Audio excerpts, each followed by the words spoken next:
Obrigado, muito obrigado a todo mundo aí pela presença, obrigado pessoal de casa e obrigado pelo convite, né? Porque quando a gente fala de gerenciamento de composição corporal, quem já é das antigas aqui vai saber que isso é verdade. Você olhava aqueles médicos tudo bombadinho dando aula, né? Assim, sem sapatos, né? Agora não tem mais isso não, agora é um ex-gordinho dando aula para vocês. Por que é importante um cardiologista falar disso, né? Porque a via final de tudo que foi falado aqui hoje é a morte, né? E a doença que mais mata é a minha doença cardiovascular, né? O infarto. Então eu fui chefe de UTI durante 10 anos. O pessoal acha que a gente chega aqui e cai de paraquedas, né? Que a gente não trabalha, que a gente nunca viveu nada. Fui 10 anos chefe de UTI. Eu dava plantão em pelo menos 6 UTIs em São Paulo, eu dei plantão. Chefiei serviço de cardiologia durante um tempo. E o que eu mais sei, o que eu mais gosto de passar para os outros é exatamente a importância dos cuidados antes da gente chegar no desfecho final. Então, tudo isso que vocês aprenderam hoje é exatamente com esse intuito, e a ideia dessa aula é tentar dar uma amarrada. É claro que eu não vou ficar falando muito de intestino, porque vocês tiveram aula com o melhor cara do mundo de intestino agora. Claro que eu não vou ficar falando muito de gerenciamento, de alimentação, de nutrição, porque eu não sou nutricionista, vocês tiveram aula com um excelente nutricionista.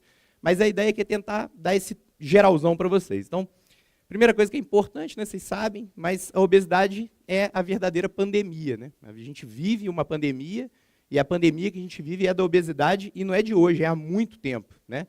Os dados eles são cada vez mais alarmantes. Pra vocês terem uma ideia, em 2035, 25% da população mundial vai estar em obesidade.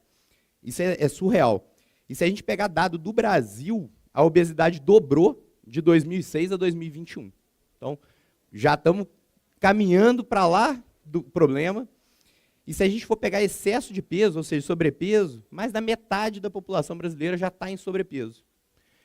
E aí é importante a gente entender o porquê que isso tudo está acontecendo. E esse cara aqui, Dr. Salim Yusuf, ele fala uma frase em 2003, que eu acho incrível. Toda a minha palestra eu coloco essa frase, porque olha o que ele fala. Eu penso que a razão fundamental para o desenvolvimento da doença cardiovascular em todo o mundo seja o que nós podemos chamar de má adaptação à urbanização. O que ele quis dizer com isso? A gente foi cada vez desenvolvendo mais facilidades, a gente foi comendo cada vez mais fácil, comendo cada vez mais produto industrializado, a gente foi ficando cada vez mais preguiçoso para preparar nosso alimento, a gente foi cada vez fazendo menos exercício, a gente hoje em dia, para trocar um botão de televisão, está no controle remoto, para levantar um vidro do carro, a gente já não faz mais a manivelinha, já está um botãozinho. Então, a gente está cada vez mais preguiçoso, cada vez comendo pior. E aí culmina na doença cardiovascular. E aí hoje eu quero que vocês entendam o porquê, né?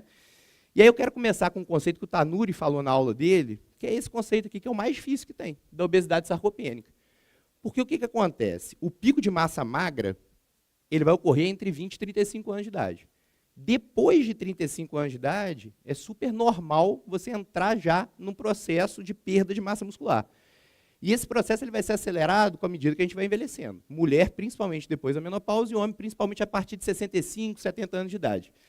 Se a gente não se atentar a isso, nossa composição corporal vai piorando cada vez mais. E às vezes você acha que o paciente não está obeso, mas ele está obeso. Por quê? Porque o peso na balança está bonitinho, só que ele está completamente fora de uma composição corporal adequada. Então, quando a Edi me pediu para montar a aula, ela falou assim, faz uma aula para mim, por favor, de gerenciamento de peso e modulação de doenças crônicas. Eu falei com ela, não, gerenciamento de composição corporal, do peso, não. Então, vamos começar a entender esse conceito que é importante, né?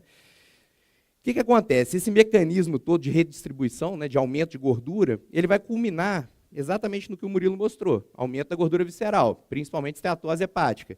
Esse aumento de esteatose hepática culminando em hipertensão, diabetes, gerando o final dessa via, que é câncer e doença cardiovascular. Para vocês terem uma ideia, porque a gente começa a falar, o pessoal acha que a gente está inventando. Então eu fui trazendo alguns artigos, não vou ficar me atendo muito a eles não, tá? Mas só para vocês terem uma ideia. Massa muscular com diabetes. Se você jogar isso aqui no PubMed, você acha mais uma infinidade de artigos, mas infinidade. O pessoal tem que entender que quanto mais massa muscular você tiver, menor o teu risco de ter um diabetes. Isso é importantíssimo. E isso tem que ser importante no momento também do tratamento. Porque muitas pessoas acham que o tratamento do diabetes tipo 2 é só você fazer uma dieta low carb, que é importante nesse perfil de paciente, mas não pensar em ganho de massa muscular, não estimular esse paciente a fazer musculação, não estimular ele a ter um bom aporte, né, de aminoácidos essenciais. Então, entender sobre isso começa a mudar o rumo da doença. Tá? Isso vale para a hipertensão também, que é uma coisa que nenhum cardiologista fala. É impressionante, qualquer cardiologista que você vá falar sobre doença cardiovascular, fatores de risco para doença cardiovascular e a importância de você gerenciar a musculação ali dentro, eles entendem que se o paciente fizer exercício físico, se o paciente fizer musculação, ele vai ter uma menor risco de hipertensão arterial. Mas ele não sabe o porquê. Ele acha que a maioria das vezes, a maioria dos pacientes, dos profissionais, acha que é o próprio ato do exercício que gera isso. É verdade? É uma verdade parcial. Mas o resultado a longo prazo, na composição corporal, é o que vai segurar esse paciente com menor nível tensional. Então, isso é uma coisa importante.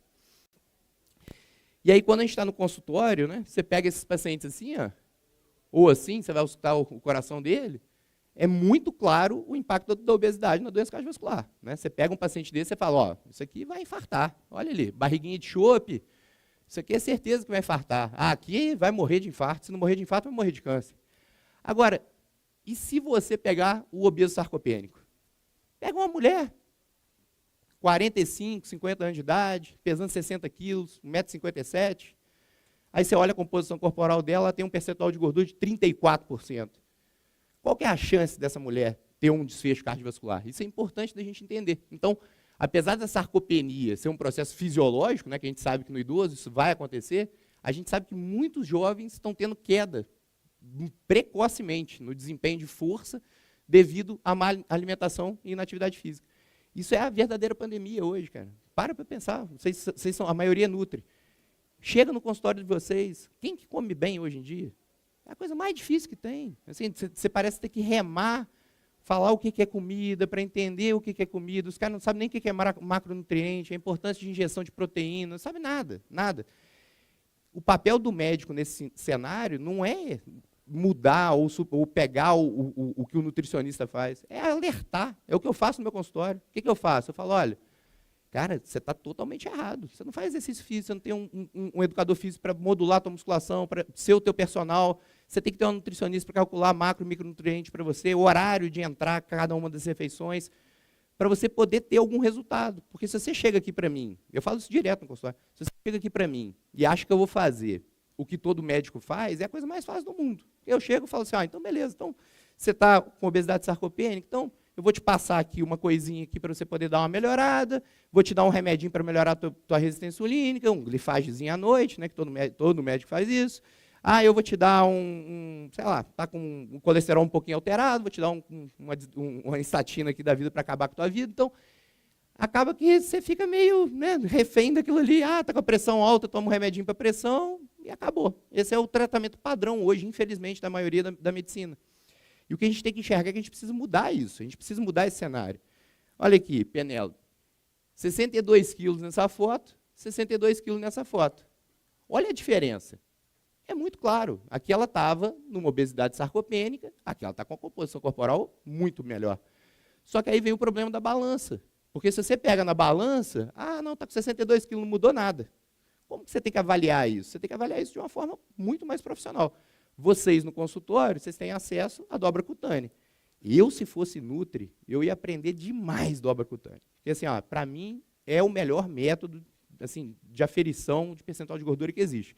Problema, o pessoal tem assim, cada vez mais preguiça de fazer. Faz de qualquer jeito, não estuda como que é para fazer, não padroniza para ser feito de forma correta. A gente tem, dentro da medicina, a possibilidade de pedir o DEXA, que é o padrão ouro, né, que deveria ser até mais pedido, mas é muito pouco solicitado. E existem as balanças, né, de bioimpedância que eu tenho minhas restrições. Mas é Embody. Bom, quem tem sabe. Eu não estou falando mentira, não. Põe o paciente no consultório com uma Embody 320. Faz 5 vezes, na mesma hora. Você vai ter 5 resultados diferentes.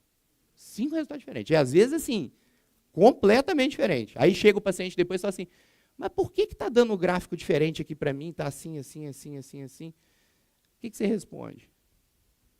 Difícil, né? Mas vamos lá, pelo menos é um método, tá? Não estou criticando quem tem, não. Qual que é a importância disso tudo, né, gente? O obeso, ele tem vários sintomas associados e várias consequências disso tudo. Então, o obeso ele tem enxaqueca, o obeso pode ter depressão, o obeso pode ter uma demência precoce, incluindo Alzheimer, o obeso morre por doença cardiovascular, morre por AVC, tem mais hipertensão, tem diabetes tipo 2, tem incontinência urinária por esforço, está com as articulações todas ferradas, tem aumento do risco de 13 tipos de câncer, infertilidade, doença renal crônica, esteatose hepática, doença pulmonar, apneia obstrutiva do sono, asma. Obesidade é doença. E quando eu começo a falar isso, aí vem um monte de gente falando, não pode falar mais que obesidade. Obesidade é doença, gente.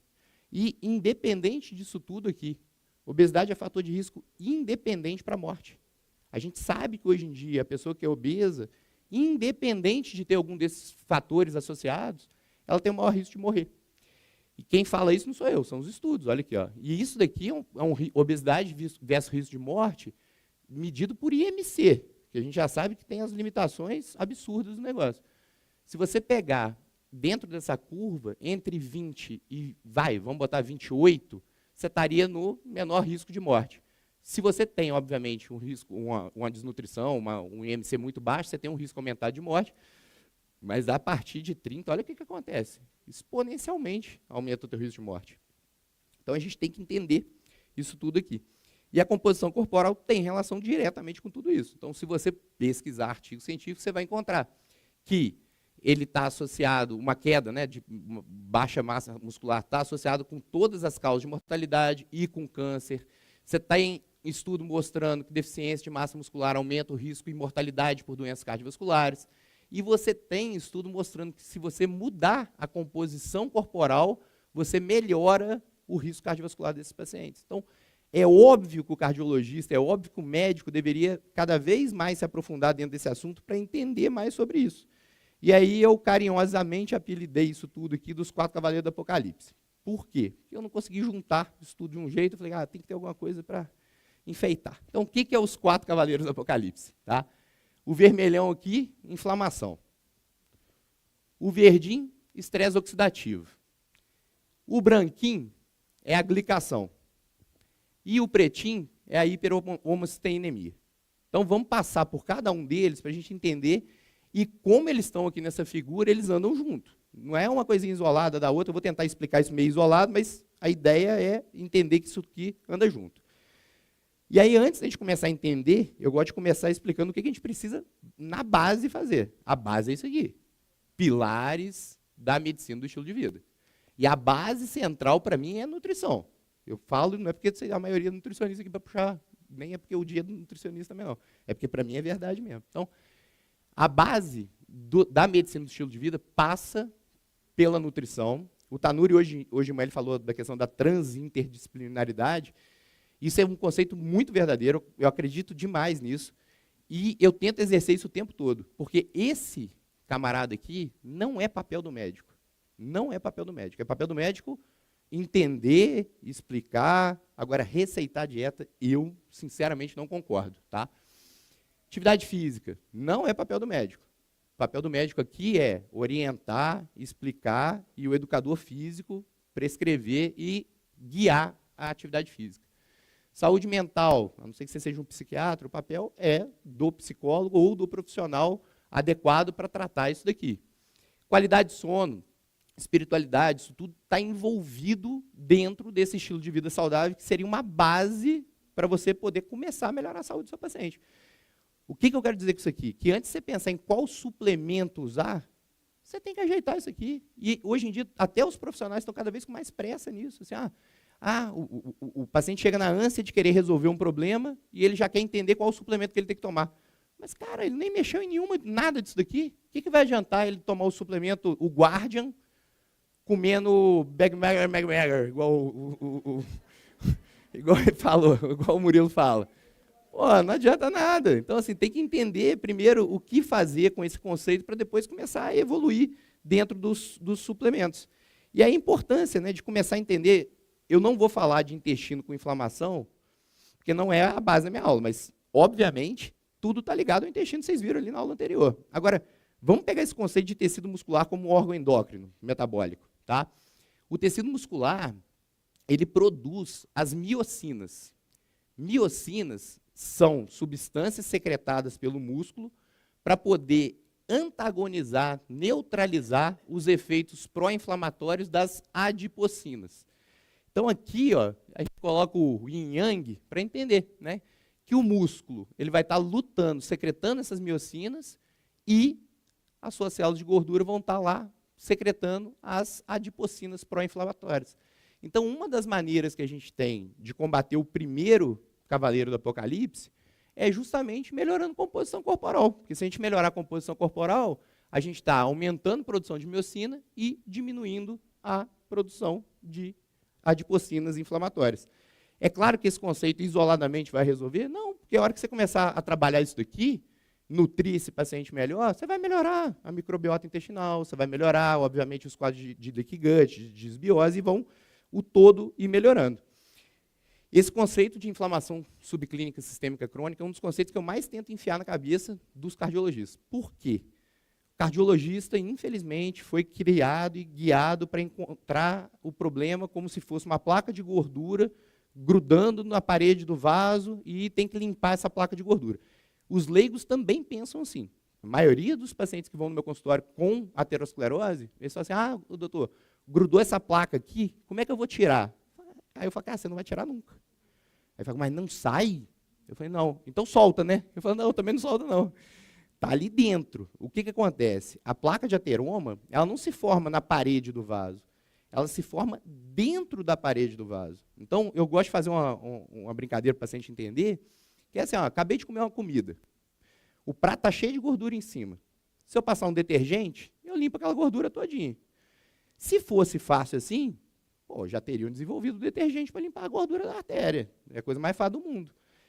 É como se esse prato tivesse sido utilizado anos e anos e anos, e aquela porcelana foi ficando cada vez mais porosa, e a gordura infiltrou dentro da porcelana do vaso.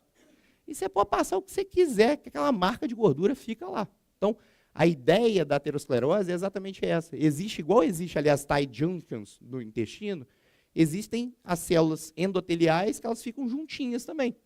E fatores como a inflamação sistêmica crônica promovem o que a gente chama de leak vessel, que é o leak vascular. E esse leak vessel promove a entrada do colesterol para ser oxidado ali dentro, inflamado, e iniciar o processo todo de aterosclerose, através das células espumosas e tudo isso. Tá? Então, a ideia aqui é a gente entender que a falta de uma ingesta adequada de aminoácidos, associado com inatividade física, vai ser um fator de risco para acúmulo de gordura visceral, como a gente sabe, e isso vai ativar essas vias pró-inflamatórias. Como que a gente tem que fazer para romper isso daqui, então? Coisa mais simples do mundo. Vamos fazer exercício físico e vamos comer melhor. Vamos dar o que tem que ser dado para esse paciente. Essas miocinas, né, são citocinas, então, produzidas. E aqui, eu vou chamar a atenção para vocês, só disso aqui. Elas incluem as miostatinas, tá? Como, por exemplo, IL-6, IL-7, BDNF, fator IGF. Isso tudo são miocinas e execrinas também. Tá? Execrinas são essas mesmas substâncias anti-inflamatórias produzidas durante o exercício físico. Então, é um outro conceito, e existe estudo sobre isso, mostrando que o exercício físico, de forma isolada, mesmo que não mude a composição corporal do paciente, ele também promove a liberação dessas substâncias anti-inflamatórias e também promove o combate à inflamação sistêmica crônica. Tá? E o conceito que eu mais vejo no meu consultório, né, diferente do Tanuri, eu atendo velhinho. E velhinho chega para mim ou inteirão ou assim. E é triste, porque você vê, às vezes, velhinho de 68 anos de idade com um shape de 90.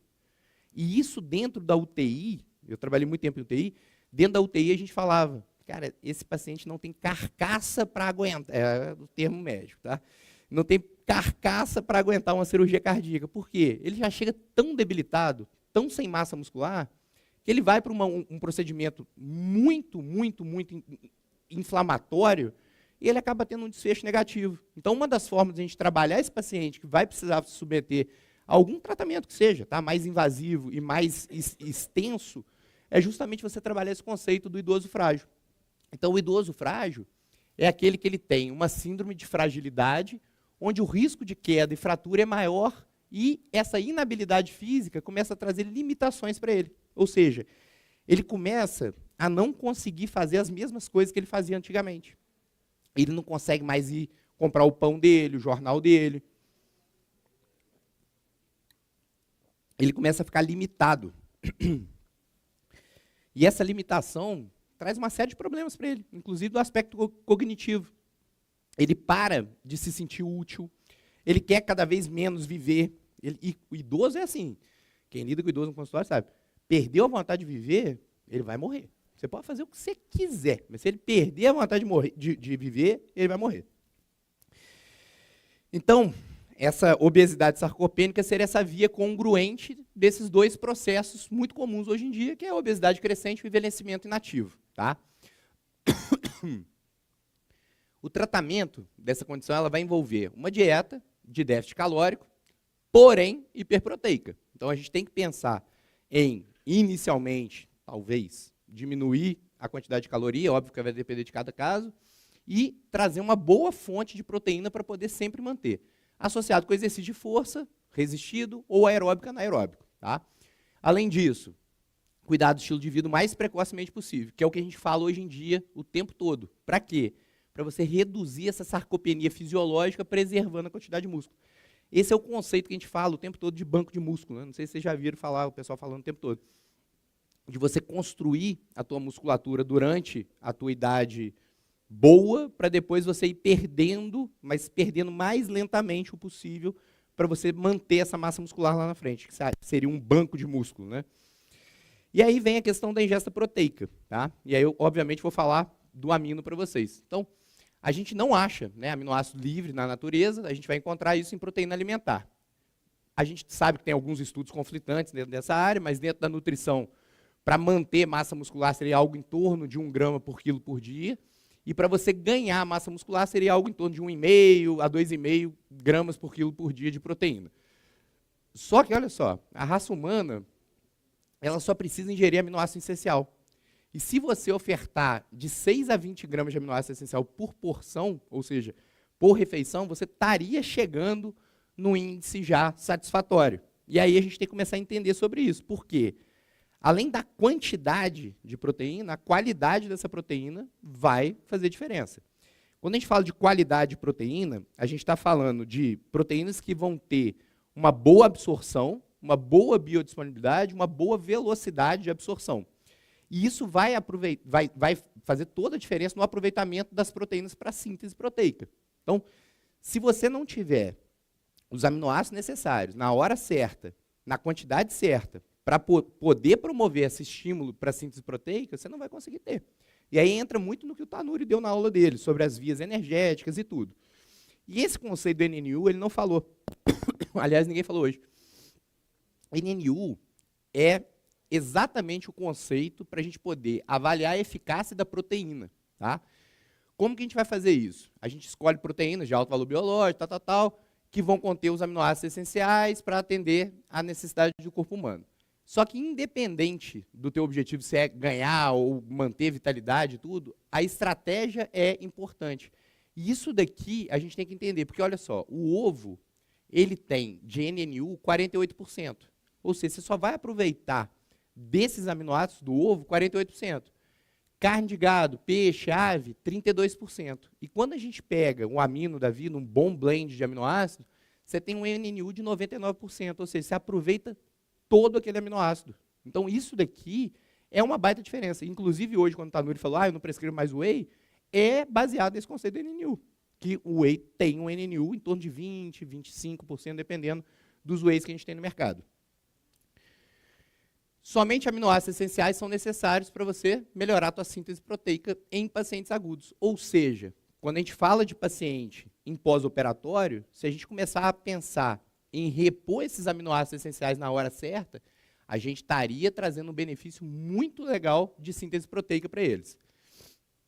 A gente tem que lembrar que os aminoácidos essenciais são os únicos aminoácidos responsáveis pela indução do anabolismo muscular. Então, a gente precisa desses aminoácidos para poder ter o anabolismo. Melhora da massa muscular, capacidade de força muscular, o Tanuri mostrou esse estudo, após 16 semanas de suplementação com aminoácidos essenciais. Aminoácidos essenciais são capazes de estimular a síntese muscular mais que o dobro do que a mesma quantidade de um whey de alta qualidade. Isso é importante, Porque entra exatamente dentro daquele conceito do será que é melhor o aminoácido ou será que é melhor um whey ou será que é melhor um colágeno? Depende, né? Mas se tiver a possibilidade de entrar com o aminoácido essencial na hora certa, igual o Tanuri mostrou da janela do pós-treino, cara, faz muito mais resultado do que um whey protein, com certeza absoluta. E tem isso em estudo.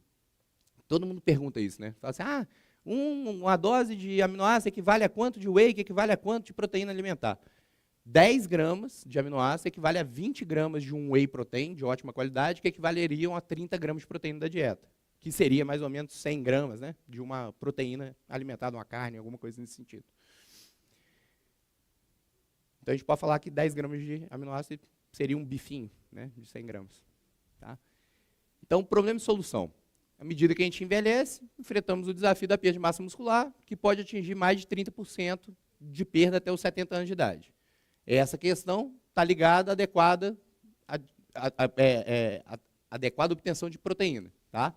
Com o passar dos anos, o ácido estomacal vai diminuir. Isso aqui é importantíssimo. Então, o idoso, quando vai envelhecendo, ele começa a entrar dentro desse processo sarcopênico, não só pelo gasto dessa musculatura, mas pela diminuição da absorção das proteínas alimentares. Então, essa dificuldade no sistema digestivo faz com que a gente precise ingerir proteínas de maior qualidade, porque você acaba desperdiçando mais proteína que você está comendo. Tá?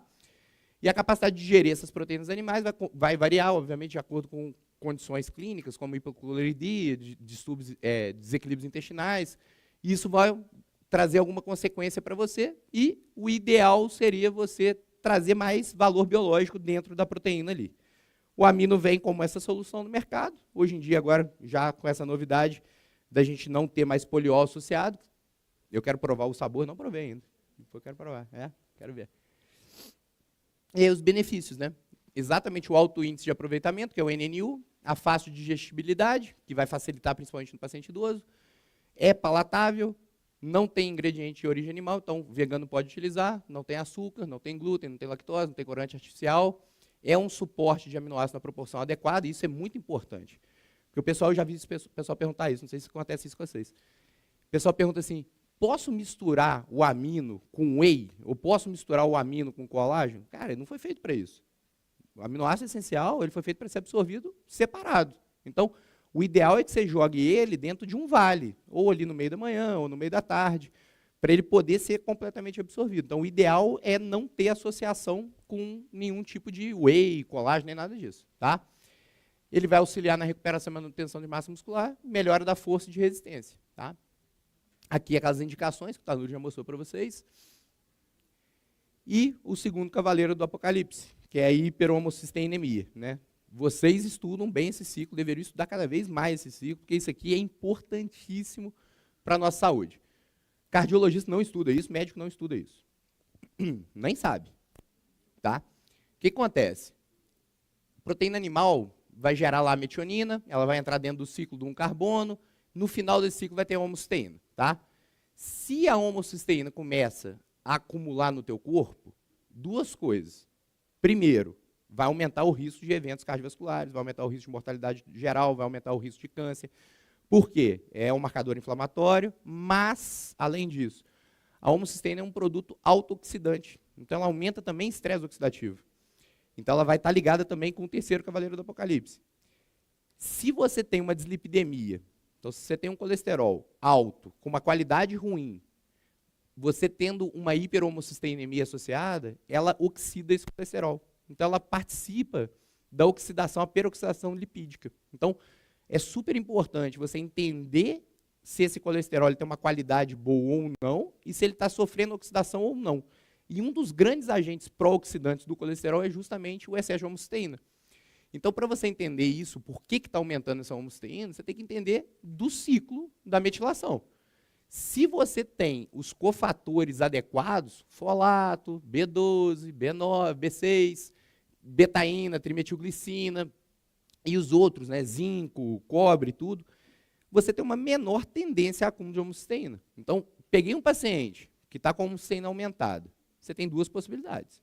Ou você vai fazer um teste de metabolômica nele, para poder entender aonde dentro dessa via, o que está faltando para você repor de uma maneira assertiva, ou você pode dar os cofatores para poder resolver essa via de metilação para ele, dando esses cofatores para poder reciclar melhor a homocisteína e não deixar ela acumular. Tá?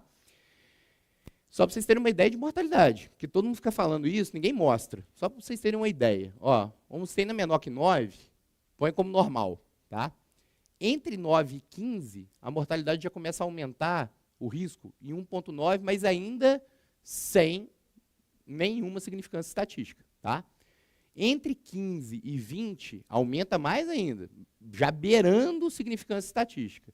Agora, passou de 20, a mortalidade é muito mais alta, com significância estatística. Então, a gente tem que combater. Eu quando comecei a estudar sobre hiperhomocisteinemia, dosei a minha, 42. Nossa Senhora. E o pior de tudo, cara, eu tenho tudo quanto é gene ruim que vocês puderem imaginar de via de metilação. Todos. Tento melhorar isso todos os dias, tomo tudo quanto é coisa que vocês puderem imaginar para isso aqui. Eu nunca consegui baixar de 15. Fica ali em 16, 17. E isso é um conceito importante, para vocês não se frustrarem, nem o paciente se frustrar. Por quê? Cada pessoa é única. E a informação, a carga genética dessa pessoa não vai ser igual de todo mundo. Não é porque a gente é da raça humana que vai funcionar a mesma coisa para todo mundo. Então, vão ter pacientes que vão ter limites dentro dos exames laboratoriais. Quer ver um limite que eu vejo muito comum, que vocês devem ver também na prática clínica de vocês? Pegar paciente com ApoA reduzida e HDL baixo. Vocês podem botar dieta assim, a mediterrânea, com um monte de gordura insaturada, mais exercício físico por trás e não sei o quê. O cara estava com 28, ele volta no teu consultório com 34.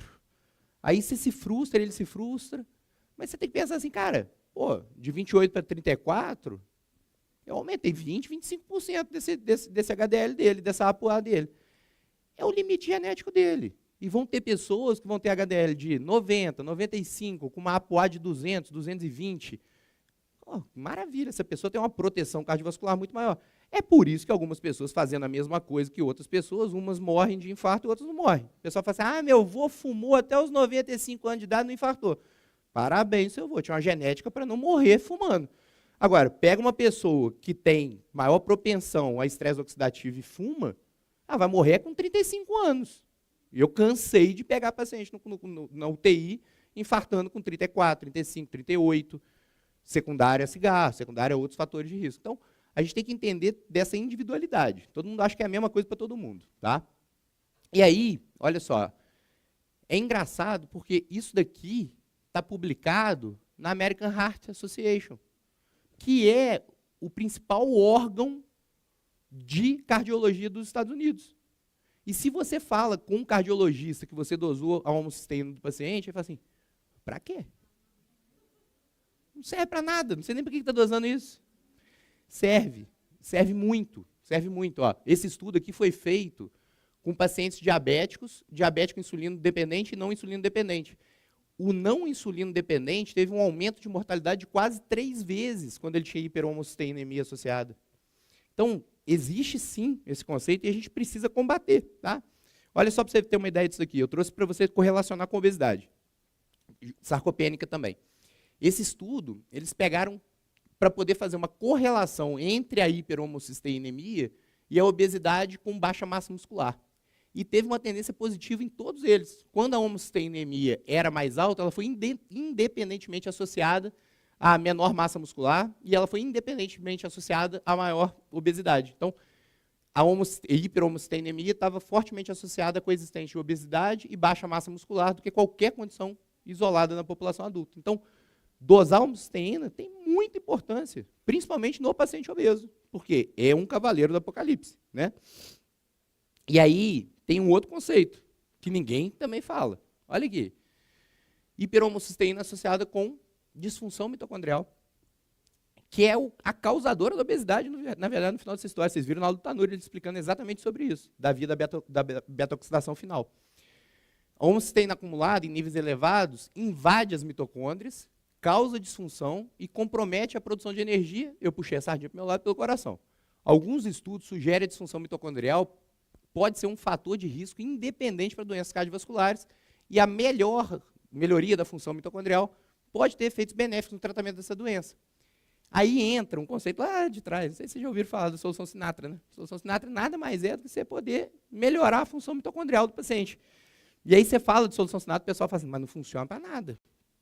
Não funciona para nada porque você nunca estudou. Homocisteína em excesso, ela vai gerar radical livre no interior da mitocôndria, interferindo diretamente na cadeia transportadora, na síntese de ATP, e vai acumular cálcio no retículo endoplasmático, ou seja, vai piorar a contração miocárdica. Tá? E aí vem o outro cavaleiro do apocalipse de mãozinha dada com ele, que é o estresse oxidativo. Só um parêntese, eu falo cavaleiro do apocalipse, mas oxidação é natural, por isso que eu começo com isso aqui. Ó. Todo mundo vai oxidar. Você está respirando, você está oxidando o tempo todo. Tá? Então, oxidar é normal. O pessoal fala assim, mas está oxidando. Ué, está vivo. Né? Oxidar é você está vivo. Agora, o estresse oxidativo é um desequilíbrio entre o oxidar e o antioxidar. Ou seja, você está produzindo mais radical livre do que os agentes antioxidantes para poder tamponar esse processo de oxidação. E aí a gente tem que entender os sistemas antioxidantes que a gente tem. A gente tem o antioxidante enzimático, que é basicamente a superóxido dismutase, a catalase e a glutationa peroxidase. E a gente tem o não enzimático, que são a grande variedade de substâncias antioxidantes endógenas ou adquiridas. Adquiridas aonde? No que vocês mais gostam de falar para o paciente. Põe cor no prato, coma o arco-íris. Né? É isso daqui, é você poder variar fontes de antioxidantes para poder fazer com que esse paciente tenha um tampão antioxidante melhor. E isso aqui é muito importante. Né? Então, a gente tem um problema. Qual que é o problema? Homocisteína aumentada e estresse oxidativo. Beleza. Então, devido ao nosso estilo de vida, agravado por polimorfismos genéticos, o aumento do estresse oxidativo e da homocisteína aumenta o risco de morte através de doença cardiovascular, câncer e doença autoimune. Essa questão está intimamente ligada ao excesso de agentes antioxidantes e à falta de nutrientes essenciais para o combate do radical livre e ajuste dessas vias de remetilação e transfloração dentro da via do carbono. Com o passar dos anos, o envelhecimento causa uma piora progressiva e um desbalanço ainda maior dessas vias de estresse oxidativo. Então, os idosos eles tendem a oxidar mais e eles absorvem cada vez menos os cofatores. Ou através de medicamentos. Vocês viram também a aula do Murilo. Está tomando inibidor de bomba de próton. Cara, B12 lá no chão. Idoso toma muito inibidor de bomba de próton à toa. Né? Então, isso é uma coisa importante. E são fundamentais, como a coenzima Q10 e vitaminas do complexo B. E aí, a solução, Corredox, né, que a Central trouxe para a gente.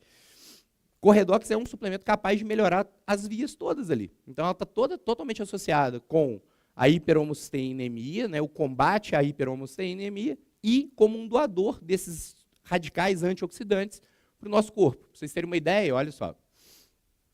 Altos níveis de homocisteína, então a gente tem que combater. Com o quê? Com os cofatores. B6, B9, B12, colina e selênio. Beleza, está lá dentro do Corredox.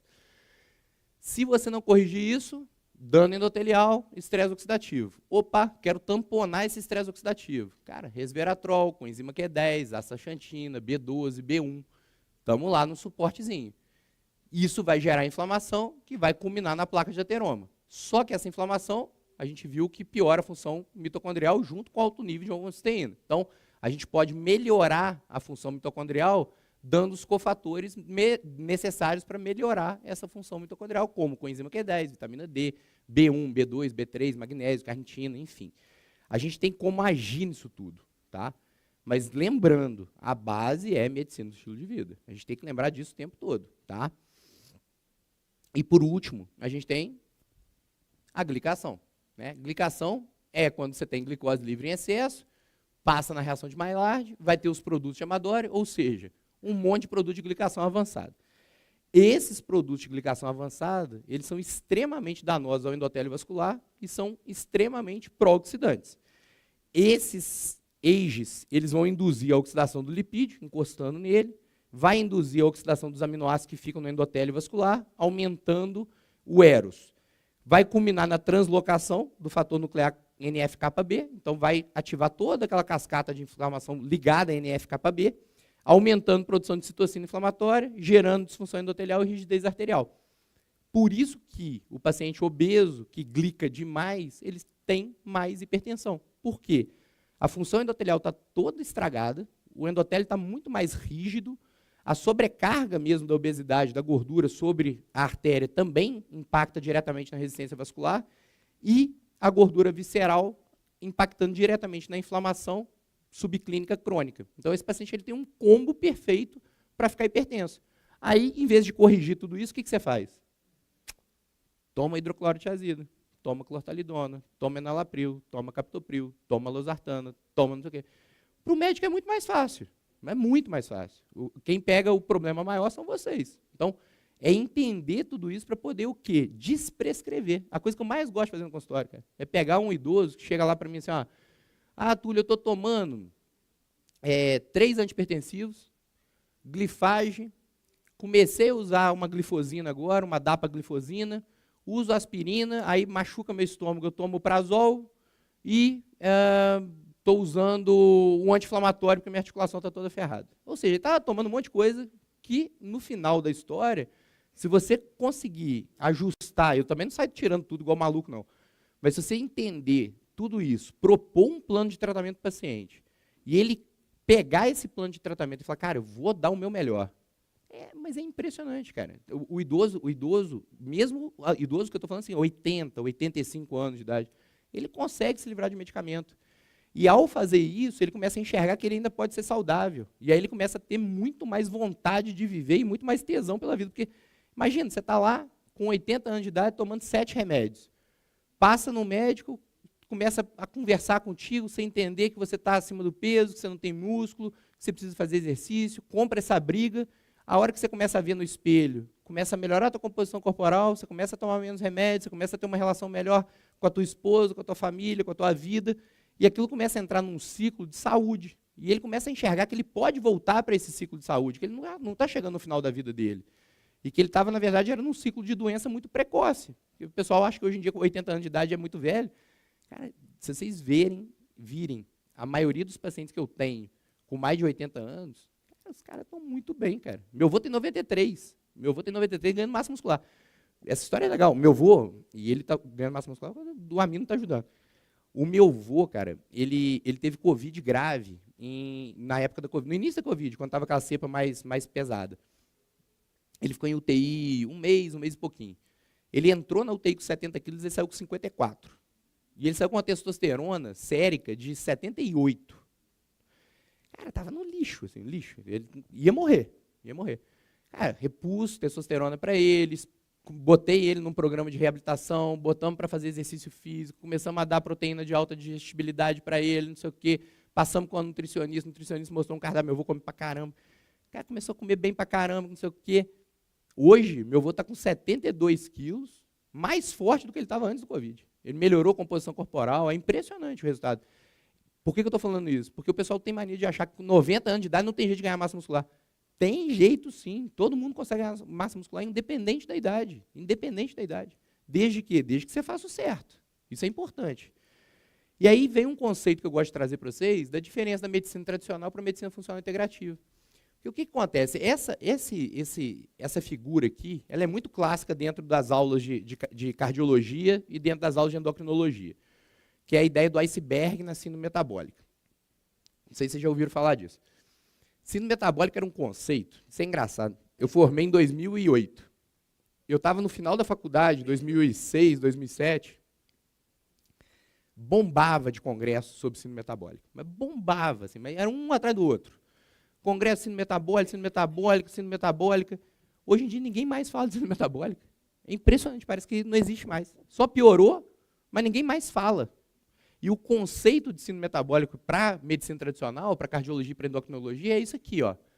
Diabetes, resistência insulínica, avaliado por glicemia de jejum. Então, se o paciente tem uma glicemia de jejum acima de 125, ele ganha um pontinho lá. Obesidade é avaliado por IMC ou por circunferência abdominal. Na maioria dos estudos é por circunferência abdominal, homem acima de 94, mulher acima de 80. Dislipidemia, associando HDL baixa, abaixo de 35, ou 40, se for mulher, triglicéridos alto acima de 150, como se 150 fosse a coisa mais tranquila do mundo. Já viu isso no consultório? O pessoal fala assim, não, meu triglicéridos está bom, meu médico falou que está bom, está 142, não bateu 150, pô, 142 está alto pra caramba. Tem um conceito do colesterol remanescente, não sei se vocês sabem desse. Colesterol remanescente é tudo que você soma, o HDL com o LDL. Então, pegou o colesterol total, somou HDL com LDL, vai sobrar um tanto. Esse tanto que sobra é VLDL, IDL, quilomicron remanescente e tudo. Esses colesteróis remanescentes, eles são os colesteróis mais aterogênicos que existem. Muito mais aterogênicos do que o LDL. Então, o paciente que tem hipertrigliceridemia, ele está muito mais sujeito a um infarto que o paciente que tem o LDL aumentado. Tá? E a hipertensão. Então, esse aqui é a avaliação da medicina tradicional. Agora, mesmo dentro desse conceito aqui, eu não estou falando nem do restante todo, que está lá embaixo, que ninguém nem olha, porque, ó, dentro desse conceito de síndrome metabólica, se você parar para pensar em inflamação subclínica crônica, podendo medir TNF-alfa, IL-6, IL-1-beta, PCR ultrassensível, que entra dentro de qualquer guideline de cardiologia como marcador de risco cardiovascular, poucos pedem. Submetilação, avaliando a homocisteína, piora da função renal, dosando microalbuminúria, disfunção endotelial, dá para você fazer medidas de função endotelial, pedir um score de cálcio, enfim. Dá para você fazer muita coisa além do abaixo do iceberg, mas vamos nos ater a isso aqui, tá? Se você pegar dentro da medicina funcional integrativa esses conceitos, olha a diferença. Se pegar um diabetes ou uma resistência insulínica só por glicemia de jejum, é covardia. Vocês trabalham com isso o tempo todo, gente. Você pegar uma insulina de jejum de... Aliás, no laboratório eles colocam normal, mas você pegar uma insulina de jejum de 19 e achar que aquilo ali é normal, mas a glicose está 94, 82, ué, a insulina está alta para poder botar a glicose para baixo mesmo. E ela precisa estar alta desse jeito, então dosar a insulina de jejum, fazer o cálculo do HOME-R, valorizar o HOME-R, que já vem até pronto no exame de sangue, ninguém pede, ninguém olha, coisa impressionante.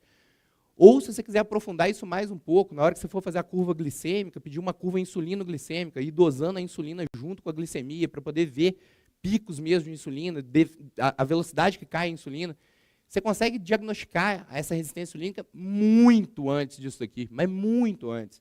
Hemoglobina glicada está começando a passar aqui para cima, mas, por incrível que pareça, tem muito médico que não pede hemoglobina glicada também ainda não. Tá? Obesidade, que é esse conceito que a gente estava falando hoje, sobre bioimpedância, o DEXA, né? Pedir um ultrassom para olhar se tem gordura esteatose hepática, poucos fazem isso também. Dislipidemia, né? Esses conceitos de triglicérides HDL, ApoB, ApoA, que seriam, né, as partículas realmente danosas ali do LDL, pedir um anti-LDL oxidado ou um LDL oxidado direto, um subfracionamento das partículas do LDL para você poder ver tamanho de molécula, se é uma molécula pequena, se é uma molécula grande. Tem tanta coisa que dá para fazer dentro de dislipidemia, o pessoal fica só aqui, ó. E pior, né? O que nem está no conceito aqui é o mais valorizado. Não, o LDL está 180, vai morrer. O LDL logo Deus leva, né? Todo mundo já estudou isso, né? E a hipertensão, né? O pessoal fica só medidinha de consultório. Vai lá no consultório, eu tenho paciente, isso é verdade também. Eu tenho um paciente antigo meu de consultório, que eu atendo ele há 13 anos, 12 anos. Ele vai no consultório, todas as vezes que eu meço a pressão dele no consultório, a pressão dele é 19/11. Todas as vezes, todas as vezes. Todas as vezes que ele chega em casa, manda a pressão dele para mim, está 11/7. Eu falo assim, cara, teu aparelho está errado. Eu fico brincando com ele. Aí eu já fiz assim, uns 4 mapas nele. Todos os mapas, 11/7. 11/7, 11/7, 11/7. Eu nem meço mais a pressão quando ele vai no consultório. Aliás, a pressão de consultório deveria ser muito pouco valorizada. Eu brinco com o paciente quando ele vai a primeira vez, eu falo assim, eu vou medir tua pressão só para você não falar que você foi no cardiologista e eu não medi sua pressão, porque para mim não serve para nada. Tá? E é verdade, porque se o paciente tem um rastreio dessa pressão em casa, isso é muito mais importante. Então eu sempre peço ao paciente, ou tem um aparelhinho de pressão daquele de braço, de punho, dá uma olhadinha de vez em quando. Quando não tem, eu peço um mapa para poder avaliar mesmo essa questão da hipertensão. Tá? E a apneia obstrutiva do sono, né? Que é uma coisa que todo mundo esquece de pedir.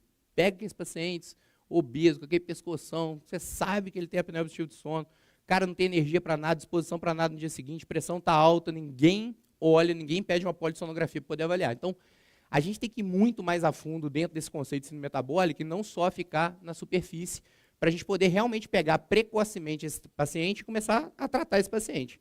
E aí eu sempre brinco com isso aqui, né? Falo, cara, em vez de chamar síndrome metabólica, devia se chamar síndrome hiperinsulinêmica, porque a base dessa síndrome toda começa com o conceito de insulina alta como hormônio anabolizante, gerando o aumento de gordura visceral, gerando uma piora na massa muscular desse paciente. Então, a gente tem que começar a entender que se esse paciente tem uma insulina muito alta, ele está muito sujeito a ter uma síndrome metabólica, e a gente consegue pegar isso precocemente. Tá?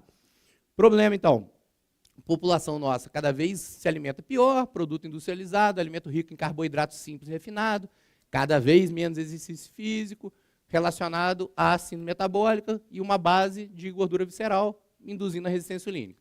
Com o passar dos anos, o quadro se agrava, se torna cíclico, com piora contínua da obesidade, e posteriormente vai acontecer diabetes tipo 2 e depois o desfecho indesejável, que é o meu infarto lá no final da história. Né? E aí vem o LevSense. O LevSense, eu acho que ninguém falou hoje dele ainda. Eu achei muito maneiro, cara, quando eu vi ele. Tá? Primeiro que é gostoso, esse eu já provei, tá bom pra caramba. E o que acontece? A gente tem estratégias inteligentes com ele, justamente para a gente poder melhorar esse conceito da hiperinsulinemia do paciente. Então, a primeira coisa que ele faz é fazer o paciente se sentir mais satisfeito, através de 2 mecanismos básicos. Né? Primeiro, como ele tem muita fibra, o tempo, né, de esvaziamento gástrico vai ser menor. Tendo menor... Espera aí que eu passei errado, desculpa. Tendo menor esvaziamento gástrico, você vai ter um estímulo semelhante, né, que vai simular GLP-1, vai liberar o hormônio PYY e, além disso, vai contrabalançar a grelina com leptina. Então, você vai ter uma saciedade maior por mais tempo. Tá? Além disso, você vai ter substâncias como tirosina, fenilalanina, B6, B9 e os próprios, a quantidade que está aqui. A quantidade de proteína em cada porção, que deu 5,8 de fibra e 8,7 de proteína, de colágeno hidrolisado, vão aumentar a sensação de saciedade desse paciente. Então, primeira coisa, tendo maior sensação de saciedade, menos fome, promove emagrecimento. Tá? O que é uma coisa importante nessa história toda aqui? O LevSense ele deveria entrar como uma estratégia fora do amino. Então, por exemplo, tá? Vamos simular um mundo ideal aqui, que o paciente possa fazer isso. Tomou um café da manhã, bem feito, bem montadinho, com proteína, com bastante fibra, enfim, com variação alimentar e tudo. Treinou. Cara, abriu a janela ali. Vamos jogar o amino nesse vale da manhã. Depois ele almoça. Entre almoço e janta, ótima ideia você jogar o LevSense. Por quê?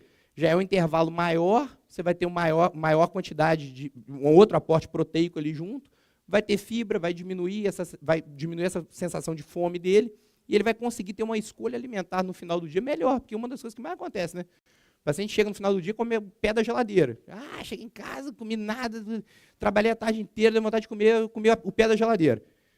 Isso aqui é uma estratégia inteligente. Então, é uma coisa para vocês pensarem nessa possibilidade. Tá? Além disso, fibra, o Murilo falou muito bem, prebiótico que vai ajudar no equilíbrio da microbiota intestinal. Equilibrando a microbiota intestinal, vai favorecer a redução de peso corporal. Porque a gente sabe que o paciente que tem uma microbiota intestinal saudável emagrece de uma maneira mais fácil. Não é colocando, né, o comprimidinho da microbiota do magro para dentro que isso vai acontecer, é comendo direito, né? Então, isso é uma coisa importante. Nutrientes fundamentais, né, como fibra, cromo, mioinositol, eles vão retardar a absorção de carboidrato e, mais importante ainda, existem estudos muito legais com picolinato de cromo melhorando a função da insulina na célula. Então, vai facilitar a ação da insulina, facilitando a ação da insulina, você precisa produzir menos insulina, produzindo menos insulina, você quebra aquele ciclo da síndrome metabólica. Tá?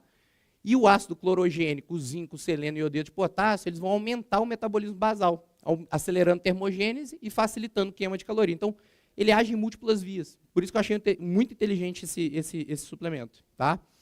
Então, benefício. Auxilia na sensação de saciedade, controle do apetite, suporte à função da tireoide, porque tem como o selênio, suporte ao metabolismo do carboidrato, vai auxiliar no controle do desejo, né, de alimentos gordurosos e açucarados, pode contribuir para a redução da ingesta calórica, pode contribuir para a termogênese, contribui para o equilíbrio emocional, psicológico, sensação de bem-estar, ajuda a manter massa muscular durante o processo de emagrecimento e pode ajudar com as fibras também na melhora do intestino. Tá? Então, em suma, né, para a gente poder finalizar, vamos entender isso daqui. Vamos compreender como a qualidade da proteína e sua digestibilidade pode desempenhar um papel importante no manejo e no apoio aos pacientes, em especial com patologias específicas, é crucial para melhorar a sua saúde e o bem-estar geral. Essa abordagem personalizada pode fazer uma diferença significativa nas suas vidas. O amino se destaca como um complemento valioso às proteínas animais, proporcionando uma sinergia única que amplifica os efeitos benéficos para a musculatura. Detalhe, hein? Olha aqui, complemento valioso. A ideia aqui, ninguém está falando, ainda mais vocês nutricionistas, ninguém está falando para trocar comida por suplemento. Eu gosto de falar isso o tempo todo porque, cara, é impressionante. A quantidade de gente que quer trocar comida por suplemento não vale a pena. Então, isso aqui é para vocês entenderem isso, tá? Sua utilização nos vales proteicos como uma estratégia nutricional inovadora representa uma harmonização eficaz entre a ciência e a nutrição, proporcionando máximo benefício ao corpo. Um idoso, por exemplo, que não precisa de emagrecer, você pode usar ele 2 vezes ao dia, nos 2 vales. Então, assim, peguei um paciente, botei lá, estou querendo ganhar massa muscular. Botei ele para treinar de manhã, botei o amino de manhã, de tarde. De novo, problema nenhum. O idoso, sem problema nenhum. Mas idoso não pode comer tanta proteína porque vai acabar com o rim dele. Vocês já passaram dessa fase, né? Pelo amor de Deus. Né? Isso não tem nada a ver. Tá? Avaliar os níveis séricos de homocisteína é fundamental para compreender se as vias de metilação estão funcionando adequadamente, além da avaliação do equilíbrio da nossa oxidação. Ou seja, solicitem homocisteína no básico do básico. Tá? O paciente, para mim, vai passar na primeira consulta, eu peço o exame antes. Então, eles já chegam para mim com os exames prontos. E eu sempre incluo, assim, na minha rotina básica, isso aqui. Só que tem paciente que, às vezes, não entende. Ele começa assim, pô, mas você nem me pediu o score de cálcio. Eu falo, cara, mas o score de cálcio não é básico. Eu tenho que primeiro te conhecer, entender. Por que você não pediu LDL oxidado? Eu vi você falando de LDL oxidado na aula. Eu falei, mas eu nem sei quem é você. Calma, deixa eu te conhecer e depois a gente faz. Agora, o homocisteína é básico, é para todo mundo. Tá? E aí o Corredox se destaca como um suplemento que age diretamente como antioxidante e os cofatores necessários para o bom funcionamento da vida, da remetilação e da transfloração. Sua utilização age diretamente no combate a importantes fatores de risco para doenças como câncer, doença cardiovascular e pode contribuir para facilitar a melhora da composição corporal, ao estimular o bom funcionamento mitocondrial e o combate direto radical livre. Tá? E por último, né, a gente tem que entender, compreender a importância da velocidade do esvaziamento gástrico, da taxa metabólica basal, envolvida diretamente no emagrecimento saudável, e do papel da hiperinsulinemia como indutor da obesidade visceral. O Levicense se destaca como um suplemento que age diretamente em todas essas vias, pois reduz o esvaziamento gástrico, promove saciedade, acelera a taxa metabólica basal e combate a resistência insulínica. Sua utilização como estratégia auxiliar contribui diretamente nos resultados. Ou seja, ferramentas vocês têm. Né? Aí o que vocês têm que fazer? Entender o perfil do paciente para entender o que fazer com esse paciente. Né? Isso que é o mais importante, porque o Tanuri fala um negócio que é verdade e eu também sou muito assim. Não tem receita de bolo, cara. Não tem a mesma coisa para todo mundo. É você entender qual é aquele paciente que está na tua frente para você poder guiar a melhor estratégia para ele. Tá? Muito obrigado a todo mundo que ficou aí até essa hora, sabatão.